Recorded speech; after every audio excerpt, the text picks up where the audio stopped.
Rồi nó mà cái pachoi này cái pachoi chỉ cái nhà cháu anh em mẹ chỉ vắt bị chơi mọi nhá cái để nãy cái cô chắc tới mà rồi nhá cái rồi nghe mà cái đa đô mi cái nó này ô cái vắt nhá cái rồi na ở mà tới João capítulo 20 versículo 19 a 23 con nhà cô nhá cái rồi nghe mà để mẹ chỉ ore tamani ô nhá cái na chỉ cái na nhưng mà cái nghe cho chúng nó được ngồi anh cái cảnh ngồi ở nhà cả rồi ਜੇ mà chưa ai ngồi này ai chưa ta cái na ngồi ta cái cô mà nó được ngồi anh cái nhà cả rồi nơi cái na được vạ từng cái ai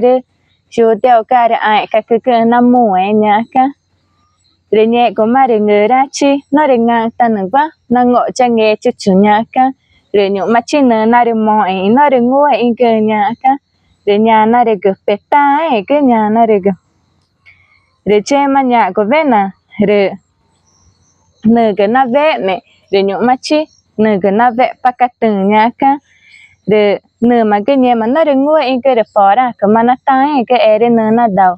cái chắc tao được có đi nhà cả rồi nhẹ có mà nơi nó đầu cái có vẻ nè rồi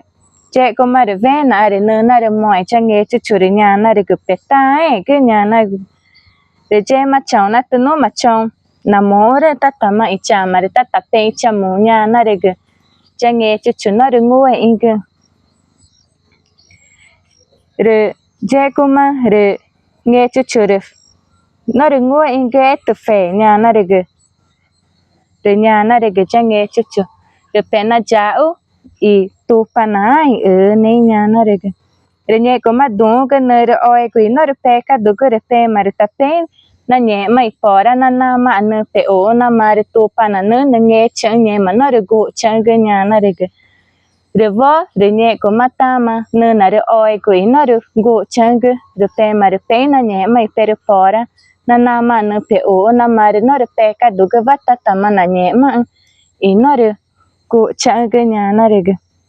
re mẹ chi nha ore ta cái re chọn cái tay re Charema carregou era ma kai pa choi nege de tama nani o imechi nanyu a katana itai ke nanyu a katani numa te na mo nyo mana na te nu ma mo re ta tamana numa ta te na mo nyo re je mana na re pora katani I ke nyo re misionario I ke nanyu a katana mai pora ke I nye mana re nó được ore igu ina ne vana nge từ mà cái nhỏ đấy tai ne cái tai chỉ cái nó từ mà nó được ổ nhẹ mà nó được ore mẹ chi nó nhủ mà chi nó là giá ina ne ina mà từ nó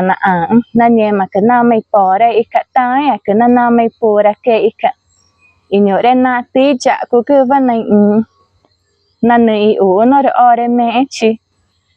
từ mà nhớ đấy tai này cái tao ta nó phải rồi nhưng mà chỉ mà nó phải nó dễ là cái ta nó giáo cái nó được ore mẹ chi nó mày tỏi cái cả nó nhẹ mà cái nó nương mà tưởng là nó ấy nhẹ mà nãy nên mẹ chi